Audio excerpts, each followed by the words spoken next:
ये वीडियो देखिए। We're going to tell you it's totally hopeless to compete with us on training foundation models. You shouldn't try, and it's your job to try anyway. And I believe both of those things. I think it is pretty hopeless, but ये video clip है Sam Altman का, जो कि अभी पिछले दिनों India आए हुए थे। अब आप पूछेंगे सैम कौन है?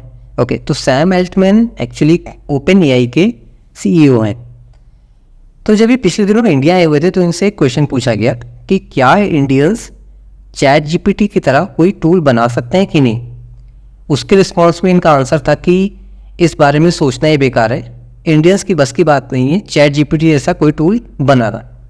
तो उसका रिस्पॉन्स तो इन्हें दूसरे दिन ट्विटर पर मिल गया, बट हम उसकी बात अभी यहाँ नहीं करेंगे। हम बात करेंगे कि क्या कभी आपको ऐसा नहीं लगता या कभी ऐसा नहीं सोचा कि वेस्ट जो है हमसे साइंस और टेक में इतना आगे कैसे निकल गया, कहाँ पे हम टाइम में पीछे रह गए, जबकि हमारे यहाँ तो इंस्टेंट टाइम में भी कितने सारे साइंटिस्ट और थिंकर्स रहे हैं। ओके, सो आज हम इसी क्वेश्चन का आंसर खोजने की कोशिश करेंगे। मेरा नाम है आशुतोष और आप देख रहे हैं द वायरल मुनि। तो चलिए शुरू करते हैं। अगर हम एशियन इंडिया की बात करें तो हमेशा हमारे देश में बहुत सारे मैथमेटिशियंस और थिंकर्स का जन्म हुआ, जैसे कि बुद्धियाना, आर्यभट्टा, ब्रह्मगुप्ता, भास्कराचार्य, ऋषि कनद, नागार्जुन एंड सो ऑन। जिस टाइम यूरोप में साइंस और टेक पे चर्च ने बंदिशें लगा रखी थी, उस टाइम पे इंडिया में मैथमेटिकल और एस्ट्रोनॉमिकल डिस्कवरीज हो रही थी। हमारे यहाँ वर्ल्ड क्लास यूनिवर्सिटीज़ हुआ करती थी, जैसे कि नालंदा और तक्षशिला। बट फिर ऐसा क्या हुआ कि ये सब अचानक से गायब होना शुरू हो गया। अगर आपको पता हो तो यूरोप में जो भी मेजर साइंटिफिक रेवोल्यूशन हुए हैं वो 16वीं सेंचुरी से स्टार्ट हुए। अब हम नज़र डालते हैं कि इंडिया में क्या हो रहा था उस टाइम। 16वीं सेंचुरी में इंडिया ऑलमोस्ट पूरा ही मुगल के अंडर था। अब यहाँ ये क्वेश्चन उठ सकता है कि फिर क्या मुगल्स के टाइम इंडिया में साइंस एंड टेक के एरिया में ज़्यादा कुछ नहीं हुआ? Okay, the Mughal empire and science a missed opportunity. जब हम मुगल्स की बात करते हैं तो उनका शासनकाल रफली 16 से 19 सेंचुरी तक रहा। मुगल काल अपने आर्किटेक्चरल वंडर्स, कल्चरल और आर्टिस्टिक अचीवमेंट के बारे में भी जाना जाता है, अगर हम आर्टिस्टिक इनोवेशंस की बात करें तो। लेकिन जब साइंटिफिक प्रोग्रेस की बात आती है तो मुगल्स हमें काफ़ी पीछे दिखते हैं, अगर हम उन्हें उनके वेस्टर्न काउंटर पार्ट से कंपेयर करें तो। मुगल काल में इंडिया एक वाइब्रेंट कल्चरल और इंटेलेक्चुअल एनवायरनमेंट के दौर से गुजर रहा था। Mughal courts scholars, poets, artist और फिलोसफर्स से भरा रहता था, जो कि एक इंटेलेक्चुअल एटमॉस्फेयर क्रिएट करता था। लेकिन इतने फर्टाइल ग्राउंड के बाद भी मुगल्स ने साइंटिफिक नॉलेज की डेवलपमेंट को बढ़ावा नहीं दिया। अब आप पूछेंगे क्यों? चलिए जानते हैं इसी से जुड़े कुछ कारण। Lack of royal patronage.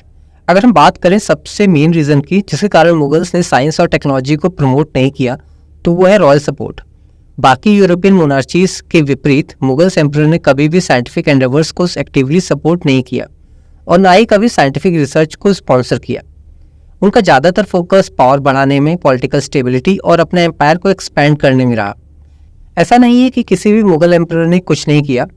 Akbar, जिसने साइंटिफिक रिसर्च में कुछ इंटरेस्ट दिखाते हुए हाउस ऑफ विजडम की नींव रखी, जहां स्कॉलर्स साइंटिफिक टेक्स्ट को पर्शियन में ट्रांसलेट करते थे, पर वो भी थोड़े वक्त के लिए रहा।